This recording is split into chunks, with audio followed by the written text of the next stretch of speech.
if you're going to make a copy, let's make it a great one. That does sound like a strange place to start on the TVS Jupiter 110, but I promise it's a good note because TVS are the masters of benchmarking.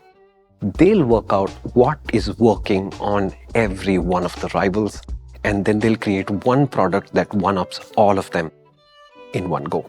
So the Jupiter 110 is easily the second best family scooter on sale today, and it's super easy to recommend.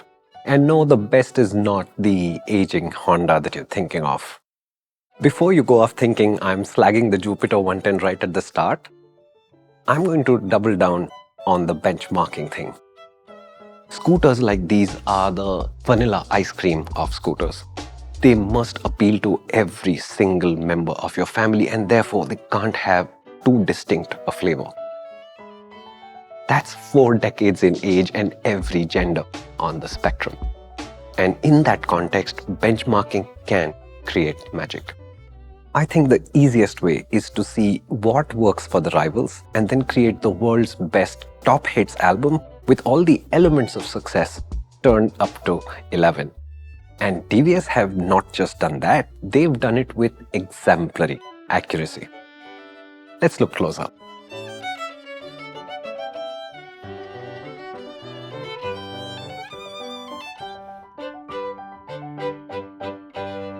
The Jupiter 110 only has a couple of issues. Let's get past those quickly and get to the good stuff.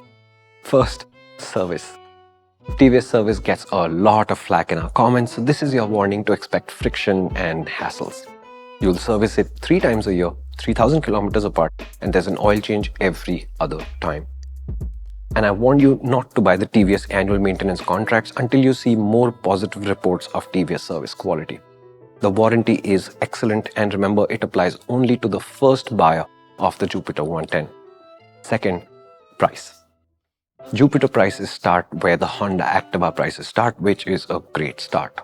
Unfortunately, the Honda thinks a disc brake is the plate you use to make a clock for motorcyclists. The Jupiter knows better, but that raises the Jupiter's price next. The Jupiter disc brake also comes with connectivity, further price increase, and the only place where the Honda achieves the same kind of high attitude is the atrocious Edge Smart system, which you shouldn't buy. So on the Jupiter, your options are get the base model, it's a great price, or you could pay 90,000 odd rupees to get the front disc brake and get saddled with the connectivity in the process. TVS, can I please have a Jupiter 110 with a front disc brake that connects to the rider and not their phone? That's it. On to the good stuff then. I was surprised at how responsive the TVS Jupiter feels. It's a trick of the light throttle, but it feels alert and more fun than, for example, the Jupiter 125, which is more powerful. So on the 110, passing traffic feels easy. Low speeds, high speeds, they're natural. Fuel economy is excellent. Many riders will see 50 kilometers per liter. Cautious riders will see even more. And this is a pretty smooth engine, although the Activa engine is slightly smoother. There's a little bit of a sense of strain at flat out, going really fast, but honestly, that happens to a lot of scooters, so I can't classify it as a big deal. 1, because it's a family scooter, and 2, because you're not going to see those kind of speeds too often. What the Jupiter 110 does really well is comfort. And scooters do struggle to offer comfort because small wheels, small suspension units, it's a restrictive playing field in which TVS have created a fairly supple setup. I'm trying to think of what scooter would be significantly better than this, and only one comes to mind, and that's the TVS iQube S. The iQube can feel plush and luxurious at low speeds over mildly irregular roads. But that composure starts to go away as the speeds go up or the roads get worse. The TVS Jupiter 110 can feel stiffer, but it has the better balance across more road conditions and more speeds. That comfort is matched to a spacious riding position and a large seat. TVS could think about putting stiffer foam in this seat. People with longer commutes would appreciate it, but this seat is soft It coddles your buttocks for about 20 minutes, after which you sink in, and then the aches and pains start. And again, this is not uncommon in scooters. A lot of them could do with flatter seats and firmer foam. The Jupiter 110 doesn't cover itself in glory on the convenience front like the Jupiter 125, but it is pretty thorough. At the fuel pump, you won't have to dismount because the fuel filler lid is just above the tail light with that trademark violently opening fuel lid. Under the seat, 30 plus liters, excellent, but there are today electrics and the Jupiter 125 that do even more. There's a generous floorboard, and TVS always gives you 2 bag hooks in the area, and the apron has a cubby hole on it as well. Some of the variants also have a small pillion backrest, and pillions tell us it works better than you think. Part of that comfort also comes from standard 12-inch wheels. And that means the Activa has 2 inches less at the back than the TVS. The big wheels, they bring comfort because bigger wheels go over bumps better, but they also bring stability. And what you'll feel that as is a natural, easy feeling to the Jupiter 110, and whether that's you trying to balance the scooter in really slow traffic or trying to go a little bit quicker once the traffic opens up.